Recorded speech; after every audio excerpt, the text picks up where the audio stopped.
Chapter 8. To get along with God, consider the consequences of your own behavior. Saturday, July 26, 2025. Tracy Dunn has not come home and has not been found by the police. I don't think she will be. She's only been gone for a week, but a week outside must be like a week in hell. People vanish outside. They go through our gate like Mr. Giannis did, and everyone waits for them, but they never come back. Or they come back in an urn. I think Tracy Dunn is dead. Bianca Montoya is pregnant. It isn't just gossip, it's true, and it matters to me, somehow. Bianca is 17, unmarried, and out of her mind about Jorge Iturbe, who lives at the Ibarra house and is Yolanda Ibarra's brother. Jorge admits to being the father. I don't know why they didn't just get married before everything got so public. Jorge is 23, and he at least ought to have some sense. Anyway, they're going to get married now. The Ibarra and Iturbe families have been feuding with the Montoyas for a week over this. So stupid. You'd think they'd had nothing else to do. At least they're both Latino. No interracial feud this time. Last year, when Craig Dunn, who's white, and one of the saner members of the Dunn family was caught making love to Siddy Moss, who's black, and Richard Moss's oldest daughter to boot, I thought someone was going to get killed. Crazy. But my point isn't who's sleeping with whom or who's feuding. My question is, how in the world can anyone get married and make babies with things the way they are now? I mean, I know people who have always gotten married and had kids, but now there's nowhere to go, nothing to do. A couple gets married, and if they're lucky, they get a room or a garage to live in. No hope of anything better and every reason to expect things to get worse. Bianca's chosen life is one of my options. It's not one that I intend to exercise, but it's pretty much what the neighborhood expects of me, of anyone my age. Grow up a little more, get married, have babies. Curtis Talcott says the new Iturbe family will get a half a garage to live in after they marry Jorge's sister, Celia Iturbe Cruz, and her husband and baby have the other half. Two couples, not one paying job among them. The best they could hope for would be to move into some rich people's compound as domestic servants, work for room and board. There's no way to save any money or ever do any better. And what if they wanted to go north, try for a better life in Oregon or Washington or Canada? It'd be much harder to travel with a baby or two. Much more dangerous to try and sneak past hostile guards and over state lines or international borders with babies. I don't know whether Bianca is brave or stupid. She and her sister are busy altering their mother's old wedding dress, and everyone's cooking and getting ready for a party as though these were the good old days. How can they? I like Curtis Talcott a lot. Maybe I love him. Sometimes I think I do. He says he loves me. If all I had to look forward to was marriage to him and babies and poverty that just keeps getting worse, I think I'd kill myself. Saturday, August 2nd, 2025. We had target practice today. For the first time since I killed a dog, we found another corpse. We all saw it this time, an old woman, naked, maggoty, half-eaten, and beyond disgusting. That did it for Aura Moss. She said she won't do any more target shooting, not ever. I tried talking to her, but she says it's the men's job to protect us anyway. She says women shouldn't have to practice with guns. What if you have to protect your younger sisters and brothers? I asked her. She has to babysit them often enough. I already know enough to do that, she said. You get rusty without practice, I said. I'm not going out again, she insisted. It's none of your business. I don't have to go. Couldn't move her. She was afraid, and that made her defensive. Dad said I should have waited until the memory of the corpse faded, then tried to convince her. He's right, I guess. It's the Moss attitude that gets me. Richard Moss lets his wives and daughters pull things like this, works them like slaves in his gardens and rabbit-raising operation and around the house, but he lets them pretend they're ladies when it comes to any community effort. If they don't want to do their part, he always backs them up. It's dangerous and stupid. It's a breeding ground for resentment. No Moss woman has ever stood a watch. I'm not the only one who's noticed. The two oldest Payne kids went with us for the first time. Bad luck for them. They weren't scared off, though. Doyle and Margaret. It's a toughness to them. They're all right. Their uncle, Wardell Parrish, hadn't wanted them to go.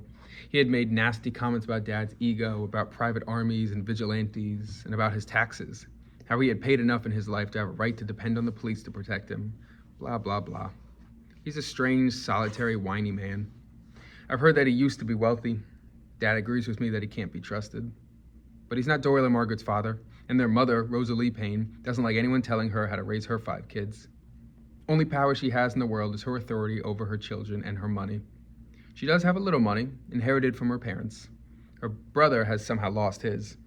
So his trying to tell her what to do or what she shouldn't do, let her kids do, was a dumb move. He should have known better, though for the kids' sake, I'm glad he didn't. My brother Keith begged to go with us as usual. He'll turn 13 in a few days, August 14th. And the thought of waiting 2 more years until he's 15 must seem impossible to him. I understand that. Waiting is terrible. Waiting to be older is worse than the other kinds of waiting because there's nothing you can do to make it happen faster. Poor Keith. Poor me. At least Dad lets Keith shoot at birds and squirrels with the family BB gun. But Keith still complains. It's not fair, he said today for the 20th or 30th time. Lauren's a girl and you let her go. You always let her do things. I couldn't learn to help you guard and scare off robbers. He had once made the mistake of offering to help shoot robbers instead of scaring them off. And Dad all but preached him a sermon. Dad almost never hits us, but he can be scary without lifting a finger. Keith didn't go today, of course. And our practice went all right until we found the corpse. We didn't see any dogs this time. Most upsetting to me, though, there were a few more rag, stick, cardboard, and palm fronds shacks along the way into the hills along River Street. Always seems to be more. They've never bothered us beyond begging and cursing, but they always stare so. It gets harder to ride past them. They're living skeletons. Some of them. Skin and bones and a few teeth. They eat whatever they can find up there. Sometimes I dream about the way they stare at us. Back home, my brother, Keith, slipped out of the neighborhood. Out to the front gates and away. He stole Corey's key and took off on his own. Dad and I didn't know until we got home. Keith was still gone, and by then Corey knew he must be outside. She had checked with others in the neighborhood, and 2 of the Dunn kids, twins Allison and Mary, age 6, said they saw him go right out the gate. That was when Corey went home and discovered that her key was gone. Dad, tired and angry and scared, was going to go right back out to look for him, but Keith got home just as Dad was leaving. Corey, Marcus, and I had gone to the front porch with Dad, all 3 of us speculating about where Keith had gone, and Marcus and I volunteering to go with Dad to help search. It was almost dark. You get back in the house and stay there, Dad said. It's bad enough to have one of you out there. He checked the submachine gun, made sure it was fully loaded. Dad, look, I said. I spotted something moving 3 houses down, quick, shadowy movement alongside the Garfield porch. I didn't know it was Keith.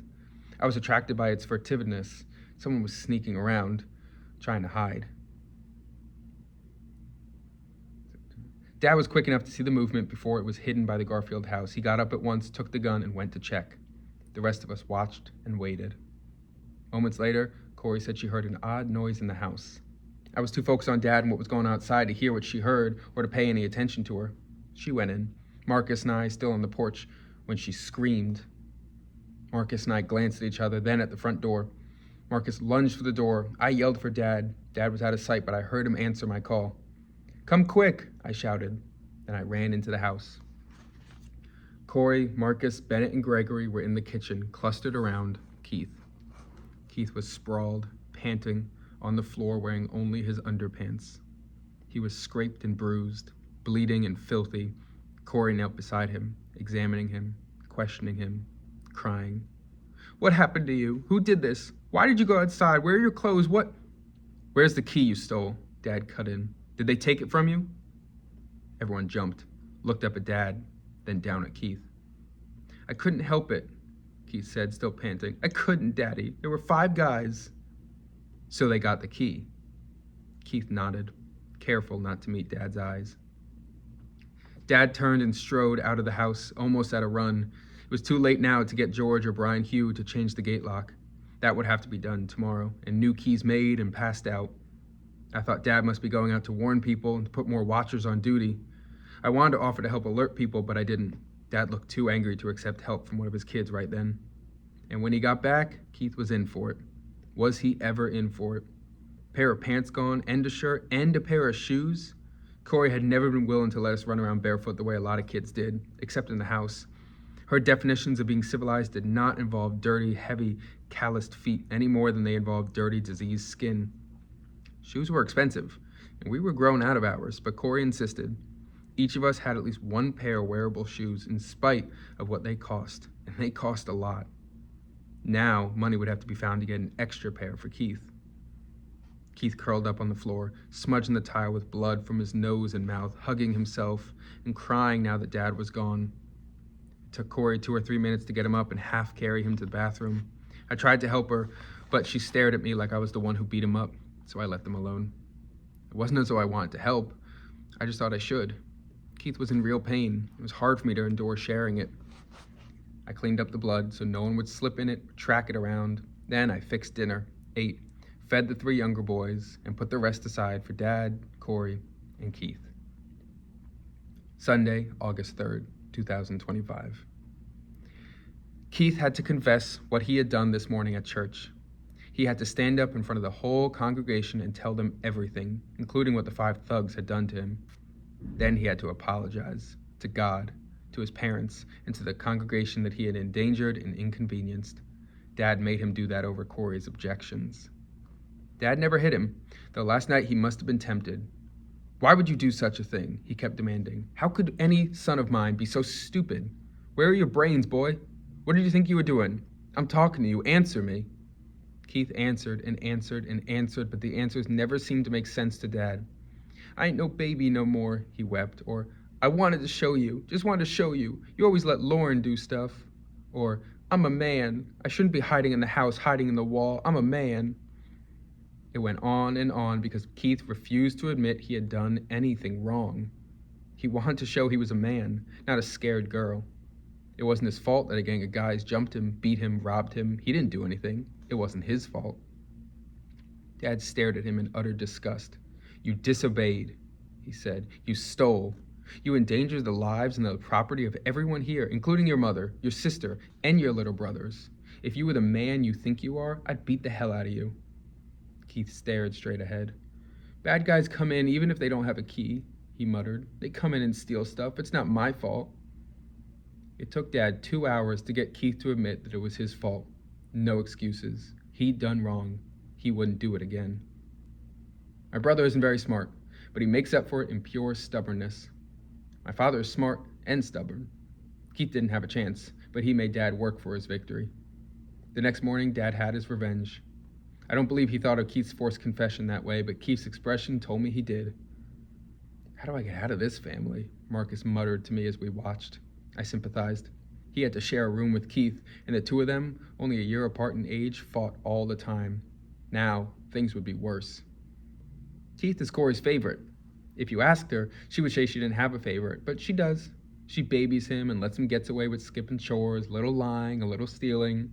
Maybe that's why Keith thinks when he screws up, it's okay. This morning's sermon was on the 10 Commandments, with extra emphasis on honor thy father and thy mother, and thou shalt not steal. I think Dad got rid of a lot of anger and frustration preaching that sermon. Keith, tall, stone-faced, looking older than his 13 years, kept his anger. I could see him keeping it inside, holding it down, choking on it.